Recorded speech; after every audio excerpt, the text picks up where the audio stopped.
بسم اللہ الرحمن الرحیم۔ السلام علیکم ناظرین، آج ہم خانہ کعبہ کی تعمیر کے مختلف ادوار کا ذکر کریں گے اور خانہ کعبہ کے بارے میں آپ کو ایسے حقائق سے آگاہ کریں گے جن کے بارے میں بہت کم لوگ جانتے ہیں۔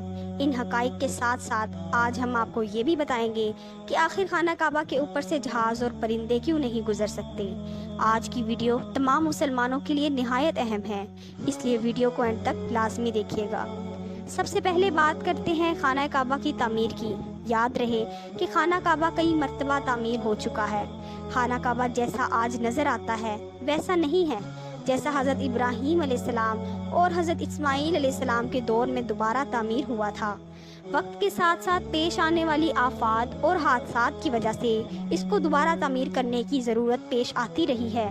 ہم سب جانتے ہیں کہ کعبہ کی دوبارہ تعمیر کا ایک بہت بڑا حصہ نبی کریم صلی اللہ علیہ وآلہ وسلم کی زندگی میں اعلان نبوت سے مکمل ہو چکا تھا۔ یہ وہ وقت تھا جب حضور نبی کریم صلی اللہ علیہ وآلہ وسلم نے ایک بڑی خون ریزی کو اپنی دور اندیشی سے روکا تھا۔ ایک بڑے کپڑے میں حجر اسود کو رکھ کر ہر قبیلے کے سردار سے اٹھوایا تھا۔ اس کے بعد آنے والے وقتوں میں بھی کعبہ کی تعمیر ہوتی رہی ہے۔ آخری مرتبہ جو خانہ کعبہ کی تفصیل سے آرائش ہوئی ہے وہ 1996 میں ہوئی تھی، جس کے نتیجے میں بہت سارے پتھروں کو ہٹا دیا گیا اور بنیاد کو مضبوط کر کے نئی چھت ڈالی گئی۔ یہ اب تک کی آخری بڑی تعمیر ہے۔ خانہ کعبہ کی تعمیر کے حوالے میں علامہ جلال الدین سیوطی رحمۃ اللہ علیہ تاریخ مکہ میں تحریر فرماتے ہیں کہ خانہ کعبہ کی 10 مرتبہ تعمیر ہوئی ہے۔ نمبر 1، خانہ کعبہ کو سب سے پہلے فرشتوں نے موتیوں کے ساتھ تعمیر کیا، ٹھیک بیت المعمور کے نیچے زمین پر۔ نمبر 2، حضرت آدم علیہ السلام نے اس کو تعمیر کیا اور پھر یہ عمارت طوفان نوح تک قائم رہی۔ طوفان میں وہ عمارت منہدم ہو گئی، مگر حجر اسود کو حضرت جبرائیل علیہ السلام نے جبل ابو قیس میں بحفاظت رکھ دیا۔ طوفان ختم ہونے کے بعد کعبہ معظمہ کے مقام پر ایک سرخ ٹیلہ نمودار ہو گیا۔ نمبر 3، حضرت آدم علیہ السلام کے وصال کے بعد آپ کے بیٹوں نے چند پتھر جمع کر کے مکان تیار کیا۔ نمبر 4، انہی بنیادوں پر حضرت ابراہیم علیہ السلام اور حضرت اسماعیل علیہ السلام نے کعبہ مکرمہ کو بنایا۔ جس پتھر پر کھڑے ہو کر حضرت ابراہیم علیہ السلام کام کرتے تھے وہ ابھی تک وہاں موجود ہے، جسے مقام ابراہیم کہتے ہیں۔ نمبر 5، ایک پہاڑی کے نالے کے پانی کی وجہ سے وہ عمارت بھی گر گئی تو قبیلہ جرہم نے اسے جوں کا توں بنا دیا۔ نمبر 6، وہ عمارت بھی گئی تو قوم عمالیق کے قبیلہ بنی حمیر نے اسے تعمیر کیا۔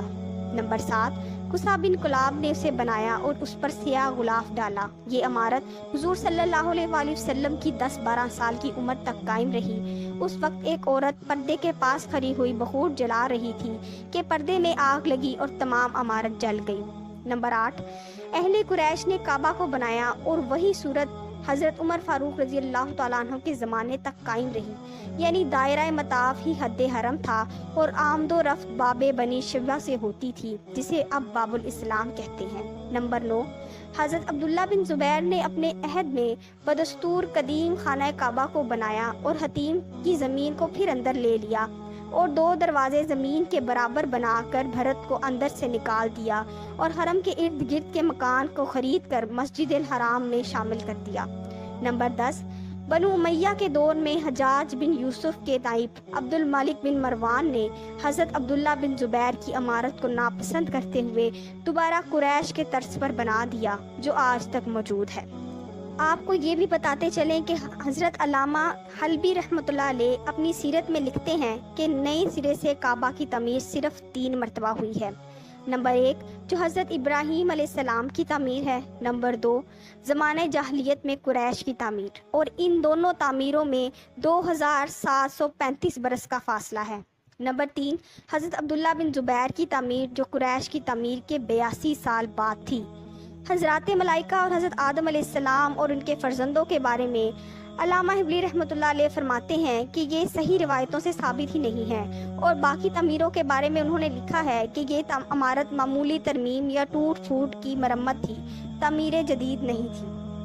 اگر بات کی جائے خانہ کعبہ کے دروازوں کی تو اس کے 2 دروازے اور ایک کھڑکی ہوا کرتی تھی۔